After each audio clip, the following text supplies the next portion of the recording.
যুক্তরাষ্ট্রে অভিবাসন নীতি নিয়ে আবারও তৈরি হয়েছে উত্তেজনা ও বিতর্ক। প্রেসিডেন্ট ডোনাল্ড ট্রাম্প ঘোষণা দিয়েছেন যে অভিবাসন প্রত্যাশীদের আশ্রয় সংক্রান্ত সিদ্ধান্তে যে স্থগিতাদেশ জারি হয়েছে তা তার প্রশাসন দীর্ঘ সময় বজায় রাখতে চায়। ওয়াশিংটনে ন্যাশনাল গার্ড সদস্যকে লক্ষ্য করে ঘটে যাওয়া এক মর্মান্তিক গুলির ঘটনার পরই এই সিদ্ধান্ত কার্যকর করা হয়। মাত্র ২০ বছর বয়সী সারা বেকস্ট্রম সেই হামলায় প্রাণ হারান, গুরুতর আহত হন তার আরেক সহকর্মী।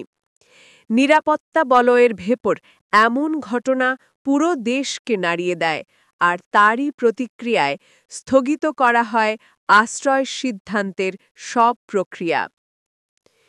গুলির অভিযোগে গ্রেপ্তার করা হয়েছে ২৯ বছর বয়সী আফগান নাগরিক রহমানুল্লাহ লাকানওয়ালকে। তিনি আফগানিস্তানে সিআইএ সমর্থিত বাহিনীর একজন সদস্য ছিলেন এবং যুক্তরাষ্ট্র সেনা প্রত্যাহারের পর পুনর্বাসন কর্মসূচির মাধ্যমে যুক্তরাষ্ট্রে প্রবেশ করেন। চলতি বছরের এপ্রিলে তার আশ্রয় আবেদন মঞ্জুরও হয়। তবে ট্রাম্প প্রশাসনের কর্মকর্তারা দাবি করেছেন বাইডেন সরকারের সময় তার বিষয়ে যথাযথ যাচাই-বাছাই করা হয়নি, আর সেই ফাঁকেই ঘটেছে এমন ভয়াবহ নিরাপত্তা ব্যর্থতা। মার্কিন হোমল্যান্ড সিকিউরিটি বিভাগ জানিয়েছে মোট ১৯টি দেশ বর্তমানে এই স্থগিতাদেশের অধীনে।